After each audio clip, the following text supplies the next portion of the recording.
Hi, guys. I wanted to take some time this week to talk to you about what we're learning and reading this week. We continued to build on the idea of metacognition, which is thinking while we're reading, thinking about our reading. And that's what good readers do.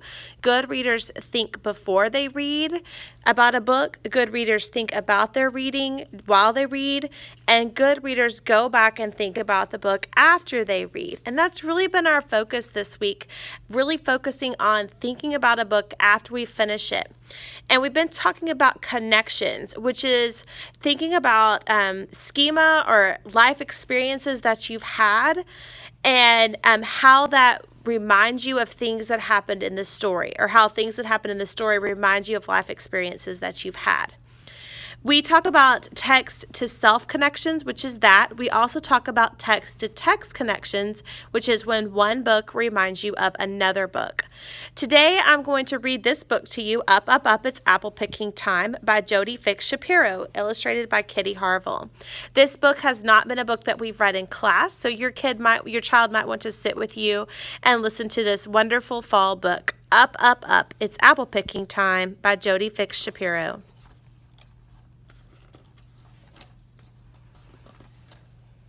Up, up, up, it's apple picking time. Up, up, up, it's apple picking time.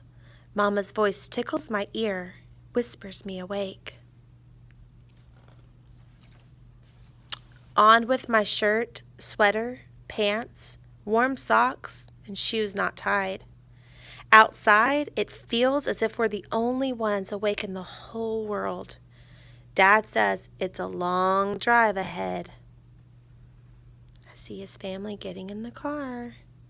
They're going apple picking.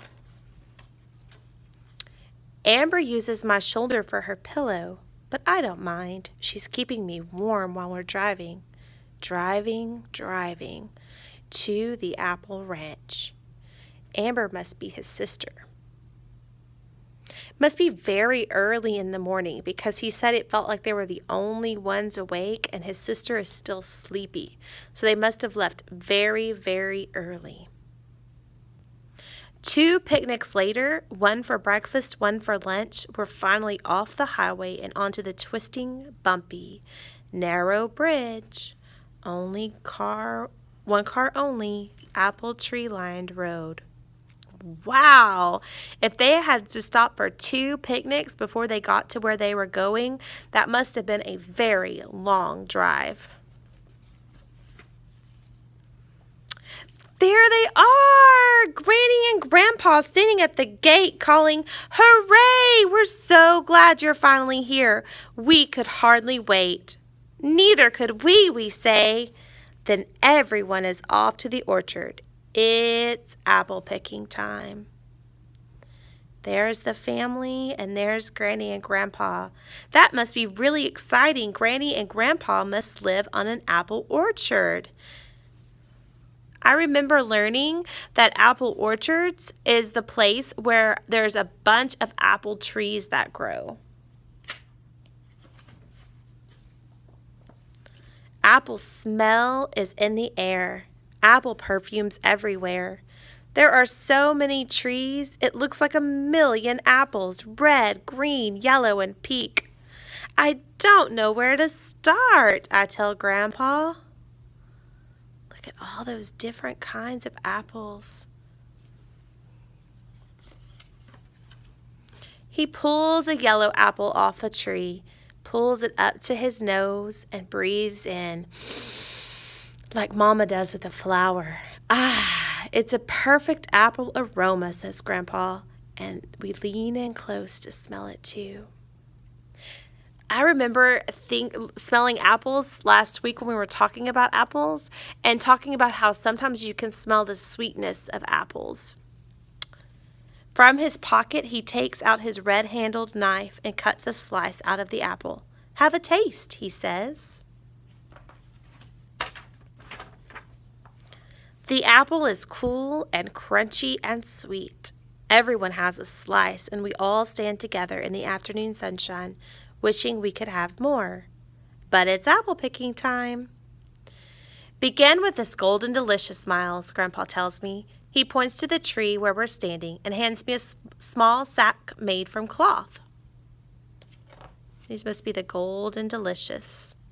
I bet they're called golden because of their color. I give the littlest tug and the yellow fruit almost falls into my hand. It's as big as my softball. The sack gets heavy fast. Every time it's full, I empty it into the wooden filled box.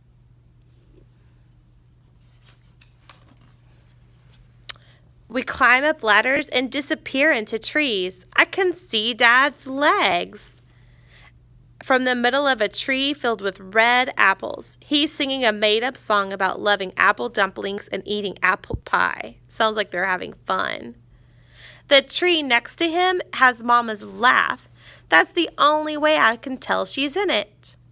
Look, there's the tree with the ladder and Daddy's legs. And there's a tree with a ladder, but that must be where Mama is. But he can't even see her. He can only hear her laugh. He's using his senses to know where his mother is.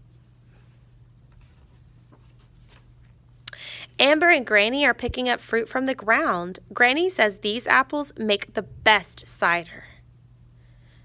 The mention of cider makes me want some. It's warm work picking apples. I say that it already smells as if cider is hiding somewhere in the orchard. That's apple orchard perfume you're smelling, Miles, says Granny. Then she surprises us with cups of cool apple juice. Yum. All afternoon we fill those apple sacks with delicious, both red and golden. Macintosh, Pippin, Winter Banana, a funny name for an apple if you ask me. And the last few Gravensteins. The wagon cart is loaded with boxes filled to the brim. Daylight runs out fast in that canyon, even in summer. Granny's pippin pie makes a fine end to an apple picking day. Early to bed, have to be well rested for an apple selling day. Up, up, up, it's apple selling time. Grandpa's whiskers scratch my cheek, and the smell of breakfast cooking pulls me out of bed.